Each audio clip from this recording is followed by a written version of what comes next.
Donc j'ai changé un peu le titre, hein. Je voudrais parler de tolérance de la perte de poids en hémodialyse, quelques aspects infirmiers simples. Dans les complications de l'hémodialyse, on en a connu beaucoup, il en reste une, l'hypotension artérielle. C'est une complication qu'on voit encore ou souvent ou de temps en temps. Chez moi, c'est de temps en temps. Historiquement, c'était 20 à 30% des séances d'hémodialyse du passé qui s'accompagnaient d'hypotension artérielle. Quand j'ai commencé mon métier, je m'inquiétais qu'un patient n'ait pas chuté sa tension artérielle au cours de la semaine. Et je me disais, le poids de base ne doit pas être bon, il faut l'adapter. Maintenant, en fin de carrière, je m'inquiète qu'un patient fasse une chute de tension artérielle. Je me dis, il y a un problème, parce que les patients ne chutent plus en dialyse. En principe, grâce à de nombreuses techniques qui ont amélioré tout ça sur les 30 années depuis que je fais ce métier, la maîtrise de l'ultrafiltration, le bain au bicarbonate, le sodium du dialysa, le dialysa sans acétate maintenant, la compatibilité des membranes, la température du dialysa, on dialyse toujours à 36 maintenant, hein, le temps de dialyse. Si vous avez un problème si un malade qui chute, augmentez son temps de dialyse. Les techniques avec réinjection, l'hémodiafiltration, l'AFB, l'hémofiltration, la fréquence des séances, l'hémodialyse quotidienne, c'est merveilleux pour ne plus faire de chute de tension. Alors, ce que je vous parle après, c'est en modèle hémodiafiltration en centre sur machine Gambro, pas Baxter, Gambro. Pourquoi une hypotension artérielle? Une hypotension artérielle, la tension artérielle, c'est du débit cardiaque et des résistances vasculaires. Pour faire du débit cardiaque, il faut avoir un cœur qui contracte et un volume de remplissage. En dialyse, on baisse le volume par l'ultrafiltration, donc on baisse le contenu. Et la résistance vasculaire systémique, c'est le système nerveux autonome, des substances éventuellement vasoactives. Une difficulté à augmenter les résistances vasculaires quand on va trop vite, c'est l'inadaptation du contenant. Vous baissez le contenu, le contenant s'adapte mal, c'est l'hypotension artérielle. Voilà pourquoi. C'est l'UF, l'ultrafiltration, le facteur majeur qui diminue le volume plasmatique, c'est la baisse du contenu. C'est l'UF. Mais attention, il y a d'autres causes. Un malade, une hémorragie interne, une hémorragie externe, une aiguille qui se barre, l'aiguille veineuse qui s'en va sous les draps. Hein, ça m'est arrivé dans ma carrière plusieurs fois, j'ai vu ça plusieurs fois. Des vomissements, un malade qui vomit, voilà pourquoi on s'inquiète en début de séance. S'il a vomi, s'il a de la diarrhée, attention, il a déjà baissé son volume, il sera sujet à séance à risque d'hypotension. L'inadaptation à la baisse du volume, pourquoi? C'est l'UF horaire, on va trop vite. C'est le moteur, l'UF horaire. Plus l'UF horaire est rapide, est importante, plus le volume s'abaisse vite, plus l'inadaptation est possible et plus on a un risque d'hypotension. Mais attention, il y a des situations où l'inadaptation est possible, même avec une UF horaire qui ne vous paraissait pas trop importante. La fièvre, l'infection. Un malade septique, c'est bien connu. C'est pour ça qu'on prend la température. Un malade septique, il va chuter sa tension plus facilement. Un malade qui fait une arythmie cardiaque, c'est pour ça que le pouls, il ne faut le prendre pas à la machine, s'il vous plaît. Prenez le pouls, hein, avec des doigts. Le pouls irrégulier, rapide ou lent. La machine peut se tromper. Une pathologie myocardique, un malade qui est connu cardiaque, qui est connu avec une pathologie cardiaque, il est plus à risque. Un malaise vagal, c'est le malade qui couvert de transpiration, en sueur, hein, pâle, avec un pouls lent, c'est le malaise vagal. Bien sûr, ça explique la chute de tension. C'est des hypotenseurs avant la dialyse. Les hypotenseurs donnés avant la séance, attention, il faut faire la chasse. Le re-remplissage plasmatique. Le volume s'abaisse, mais il s'abaisse pas aussi vite que ce qu'on enlève. Il y a du re-remplissage. Ce fameux re-remplissage plasmatique, il amortit la chute du volume liée à l'UF horaire. Ce dessin, pour montrer que c'est à peu près les proportions, j'ai fait des carrés qui font à peu près les proportions d'un homme de 70 kg. Regardez l'UF. Quand on enlève 1 litre d'UF, c'est presque le tiers du volume plasmatique. Un volume plasmatique d'un homme de 70 kg, c'est 3 litres et demi. Et on enlève 1/3 de volume, 30% de volume. Pourtant, quand vous avez des courbes de volémie, la volémie, c'est pas baissé de 30%, parce que le re-remplissage compense. Et le volume plasmatique, lui, il s'abaisse, mais le secteur interstitiel re-remplit le volume plasmatique, et le secteur intracellulaire, lui, va re-remplir aussi le secteur interstitiel, mais j'en parle pas là. Donc ce re-remplissage plasmatique, si l'UF est supérieur au re-remplissage, il y a une baisse du volume. C'est logique. Et on risque de passer sous un seuil de tolérance. Et si on passe sous le seuil de tolérance, c'est l'hypotension. J'appellerais ça le volume plasmatique d'intolérance. Je me mets un petit peu avant, j'appellerais ça le volume plasmatique critique, ou delta VP critique. Si l'UF est égal au re-remplissage, il y a une stabilité du volume, la tension est stable. Les facteurs de modulation du remplissage vasculaire ou remplissage plasmatique, c'est l'UF horaire avant tout. Mais il y a la compliance interstitielle qui est fonction d'hydratation. Alors ça veut dire quoi? C'est un peu compliqué. La pression oncotique, c'est facteur de la protidémie. On ne peut pas y toucher à ça. L'osmolalité plasmatique, c'est fonction du sodium dialysat. Bon, en pratique, c'est le poids de base. Si le poids de base est trop sec, un malade qui est trop sec, le re-remplissage est faible et le volume va s'écrouler, il va chuter sa tension. On le sait tous. Un malade sec, trop sec, qui a un poids de base trop bas, il fait des chutes de tension plus fréquentes. Un malade qui est trop rempli, qui est plein d'œdème, il fait moins de chutes de tension. C'est bien connu, son re-remplissage est généreux. Donc le re-remplissage, il dépend de l'état d'hydratation. Ça donne une idée du poids de base. Et le sodium dialysat, mais je vous le déconseille, jouez pas avec le sodium dialysat. Jouez pas à ça, c'est une prescription médicale. L'UF max, très important. Alors là, c'est le take-home message. Il faut rentrer à la maison avec ce message-là. L'UF max, c'est le moteur. L'UF horaire, c'est le moteur qui fait baisser le volume et la vitesse du volume. Donc il y a des choses qu'on ne peut pas aller au-delà. Un homme de 70 kg, vous n'imaginez pas lui faire perdre 3 litres à l'heure. Ça n'a pas de sens. Jusqu'où ça a du sens? Alors je dis, un patient jeune, sans risque, 1,5% du poids corporel, je vous propose comme maximum. C'est-à-dire, ici, 1 kg/h pour un homme de 70 kg. 4 kg sur 4 heures, c'est raisonnable. Si vous allez au-delà, vous rentrez dans une zone de risque. Il faut le savoir. Si vous ne pouvez pas faire autrement, mais vous rentrez dans une zone de risque. Mais 1,2%, c'est plus prudent. Donc, 840 grammes à l'heure pour un homme de 70 kg. Si le patient est âgé, qu'il a des facteurs de risque vasculaire, donc il faut le savoir, soyez beaucoup plus prudent. 1,2% me semblerait être le maximum. 1%, c'est beaucoup plus prudent, c'est raisonnable. D'où ça sort le 1,2%? Une grande étude italienne, il y a une petite dizaine d'années, sur un petit 300 malades, où on a montré que les patients qui faisaient plus de 1,2% à l'heure mouraient plus. 20% de mortalité en plus. Donc, faire trop d'UF horaire, c'est tuer des malades. Oh, merde! Oh, j'aurais pas cru. La courbe du volume plasmatique, si vous l'avez, il y a des machines qui ne l'ont pas. Sur ce qu'on a à Santélis, je crois Braun ne l'a pas. Fresenius et Gambro l'ont. Baxter, je ne sais pas, je ne connais pas les machines Baxter. Mais donc, si vous avez la courbe du volume, regardez-la.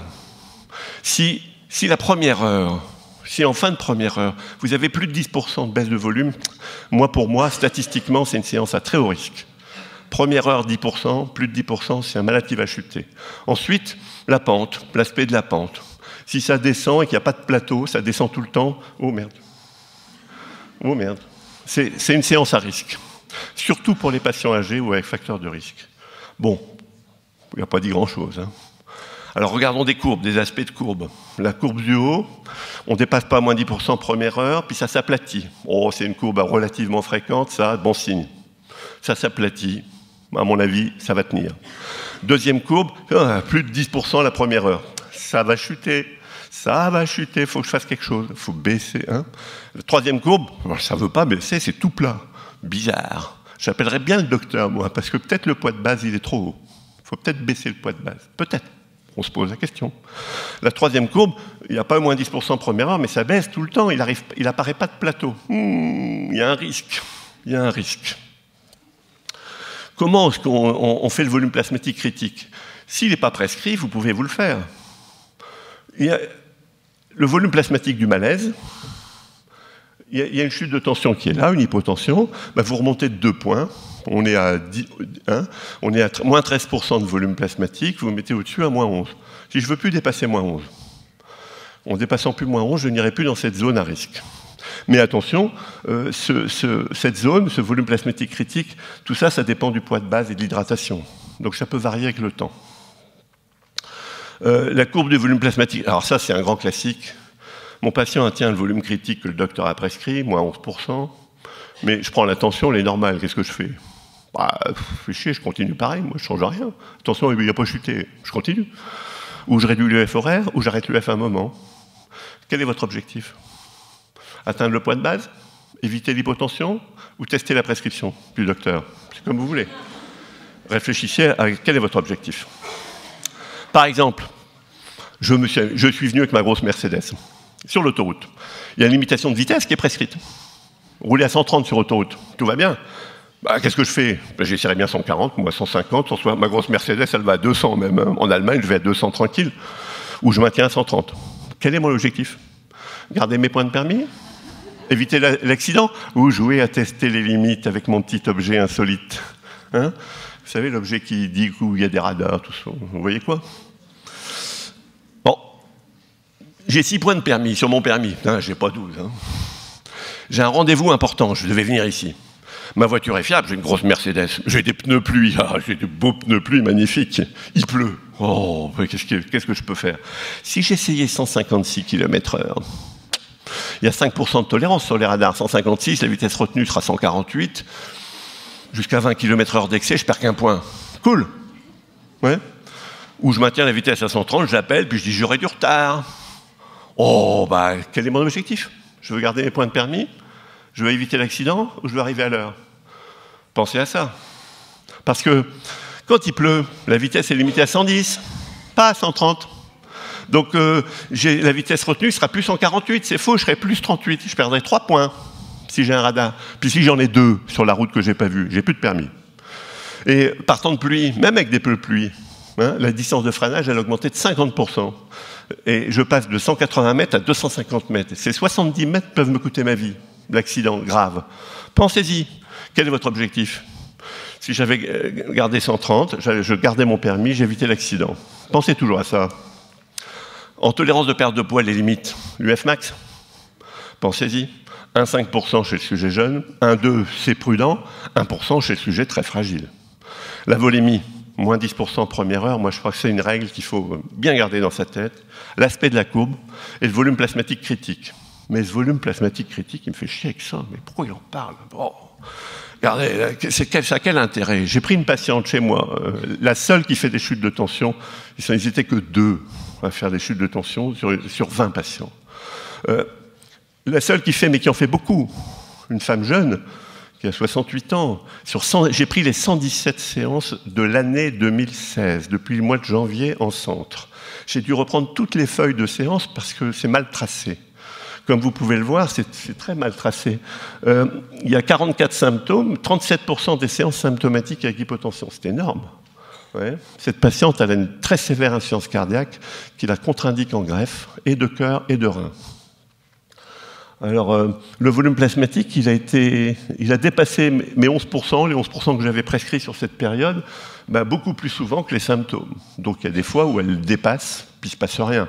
Bah ouais, des fois je roule à 160 sur l'autoroute, puis il ne se passe rien. Hein, j'ai pas d'accident, puis j'ai pas eu de radar, j'ai tous mes points. Ça m'arrive de dépasser la vitesse, hein, puis il ne se passe rien. L'UF horaire supérieur à l'UF max aussi, c'est un pourcentage de cas non négligeable. Et vous voyez, le volume plasmatique, il peut être dépassé sans problème, tant en milieu de séance qu'en fin de séance. Alors ça c'est très compliqué, je vous explique. C'est cette patiente, janvier, février, mars, avril, mai, juin, juillet, août, septembre. Moi, je me suis bien embêté pour faire ça. Donc, il faut que vous ayez droit. C'est le volume plasmatique des séances avec symptômes. En janvier, 8 séances symptomatiques sur 13. Ouais, février, 1 sur 13. Mars, 1 sur 13. Vous voyez, c'est très variable. Et là, c'est le volume plasmatique de la séance avec symptômes. Moins 17%, moins 16%, moins 15%, moins 12%. On a vachement dépassé moins 11%. Hein.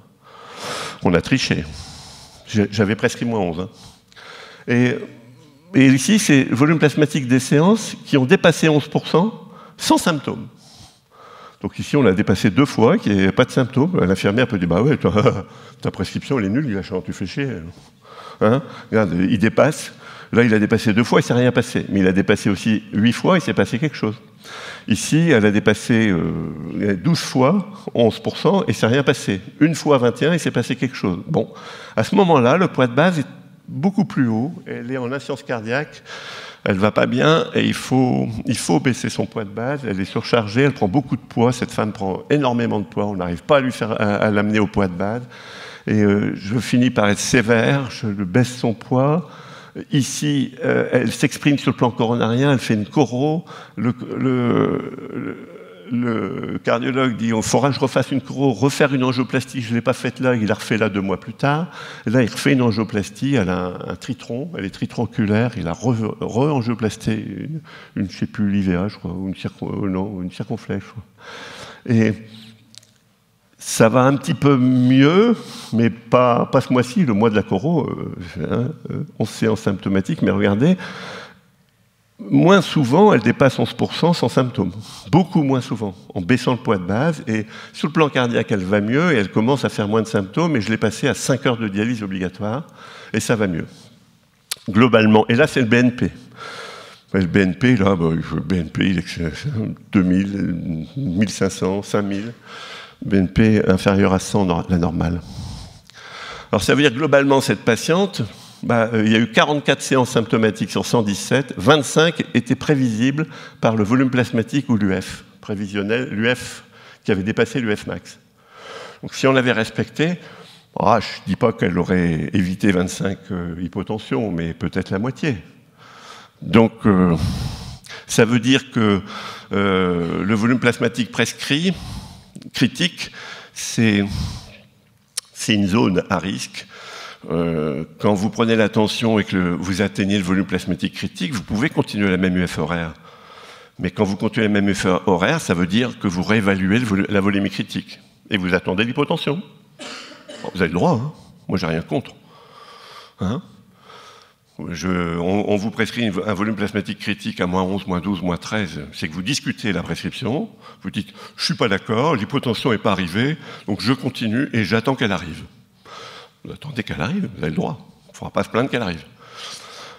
Ensuite, vous pouvez réduire l'UF horaire, arrêter l'UF à un moment. Quel est votre objectif? Atteindre le poids de base ou éviter l'hypotension? Donc, un volume plasmatique critique, quand on le dépasse, on rentre dans une zone à risque. Quand vous êtes dans une zone à risque, pensez à votre objectif. Vous pouvez arrêter l'UF à un moment pour laisser remonter. Vous pouvez réduire l'UF horaire. Puis vous avez 2 solutions. L'UF horaire, c'est le poids sur le temps. Pour baisser l'UF horaire, il faut soit baisser le poids, soit augmenter le temps. Mais 2 solutions. Si vous baissez le poids, vous ne respectez pas le poids de base. C'est le fameux de Perron, le poids sec fluctuant. Pourquoi est-ce qu'on sortirait toujours au même poids? Moi, je m'amuse à me peser tous les jours, tous les matins. Mon poids, il varie de 1 à 2 kilos, sans cesse. Je ne suis jamais au même poids. Bon, pourquoi les patients dialysés seraient toujours au même poids tous les jours en fin de séance? C'est pas obligatoire. Donc, je pense que, pour moi, dans mon esprit, une infirmière peut faire varier un poids de base de plus ou moins 500 grammes sans aucun problème. Ce qui fait que moi personnellement, je ne prescris jamais de poids à la livre. 70 kg,5 kg, ça n'existe pas dans mon vocabulaire. Vous pouvez aussi diminuer le poids. Si vous voulez garder le poids de base, vous augmentez le temps. Si vous voulez éviter l'hypotension, vous pouvez diminuer le poids. Alors je sais bien, c'est compliqué. Putain, fait chier. Le docteur, il a prescrit un truc, un poids de base, tout ça. Puis le patient, il veut pas. Et puis moi, fait chier, merde, moi j'appelle le to-be. Mais moi, si on m'appelle, je dis, démerde-toi, c'est toi qui réfléchis. Débrouillez-vous. Négociez avec votre patient, c'est le patient. Vous connaissez la prescription, je ne vais pas la changer. La prescription n'est pas changée. Le patient, vous voyez avec lui, vous négociez, c'est votre problème. Quand vous atteignez le volume critique, un volume critique, il faut faire remonter durablement la volémie. Arrêter l'UF un instant, c'est faire remonter un moment, mais si on garde la même UF horaire, on garde le même moteur, ça va redescendre avec la même pente. Donc on ira de nouveau à l'hypotension, c'est idiot. Il faut attendre. Par exemple ici, cette patiente, c'est toujours la même, celle de tout à l'heure. Elle arrive à moins 12, on lève l'UF 5 minutes. On lève 5 minutes, mais ça redescend aussi vite derrière. On relève 5 minutes, on relève, puis ça redescend aussi vite derrière, puis elle a fait l'hypotension. Il fallait réduire l'UF horaire. Donc je sais bien que le volume plasmatique critique, il peut être mis en défaut. Il est souvent mis en défaut, c'est dépendant du poids de base, c'est pas une valeur très précise. Ça vous dit pas qu'à tel moment la chute de tension va arriver. Ça vous dit simplement qu'on est dans une zone à risque. Et on peut avoir l'impression que le volume plasmatique ne sert à rien, je suis d'accord. Il faut associer l'aspect de la courbe, l'UF max, la situation clinique, le bon sens. Le bon sens.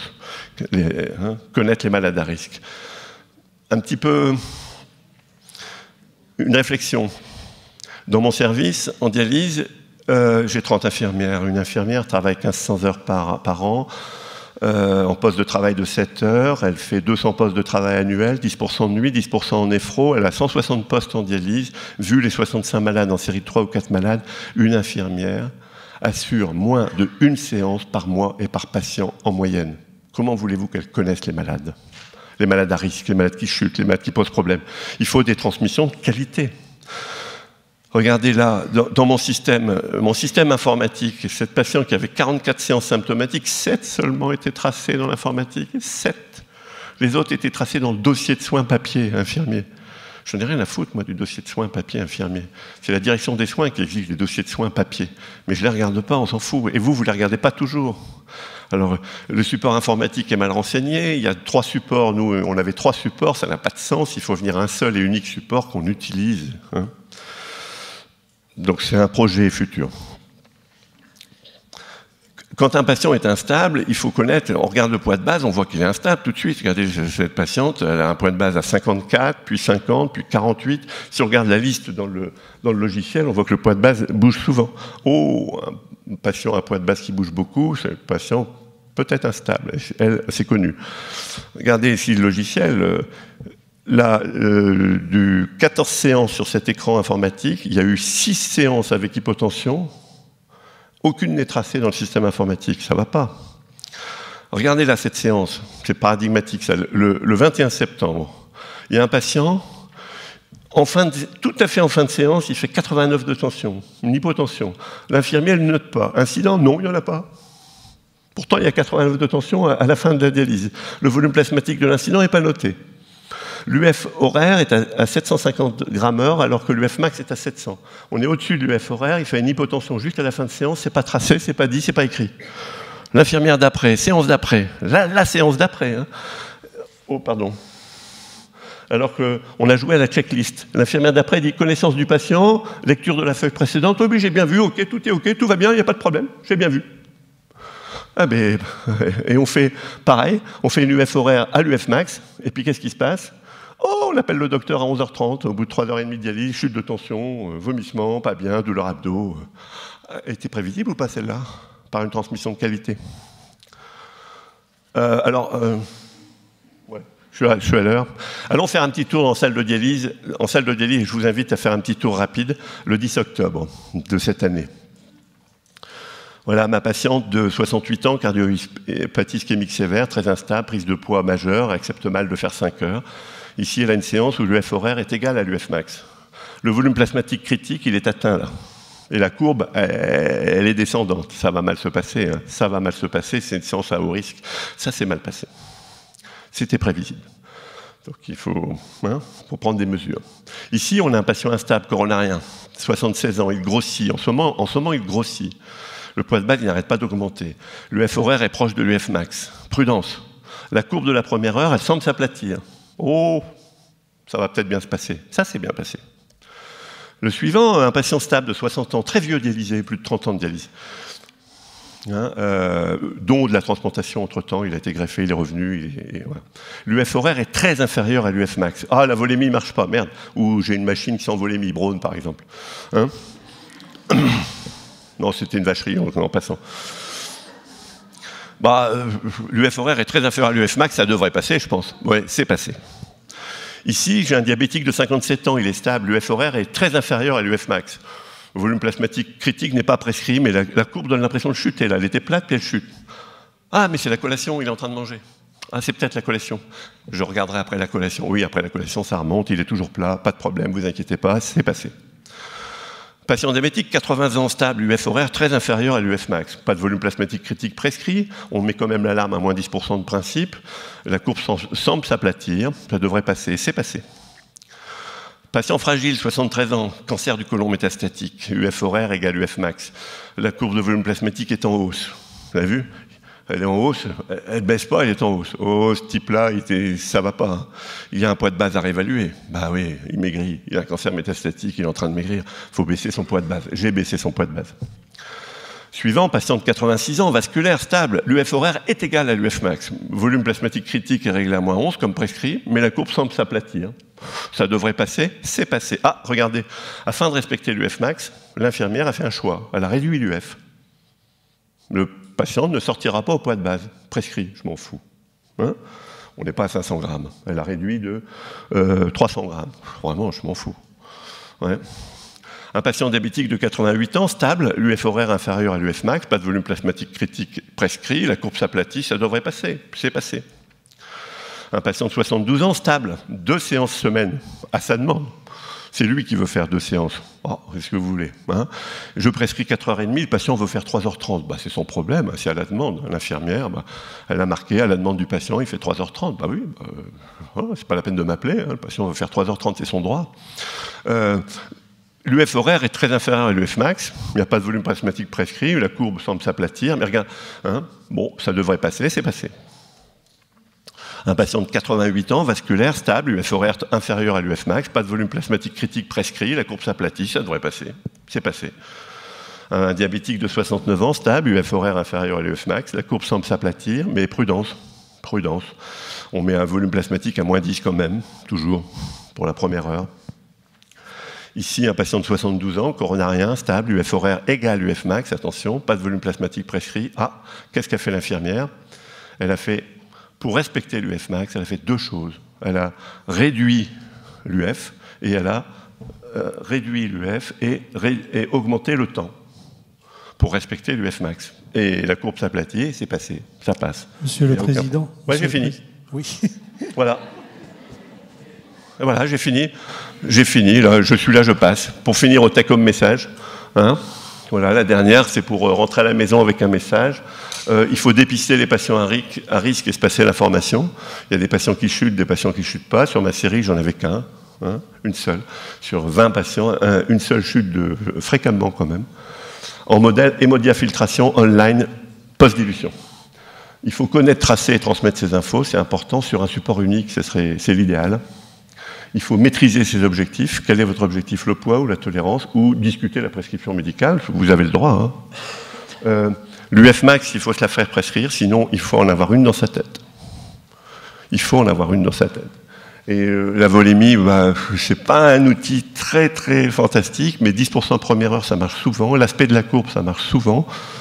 Le delta VP critique, ça marche chez certains patients, ça marche bien. Ceux chez qui ça marche, utilisez-le. Voilà.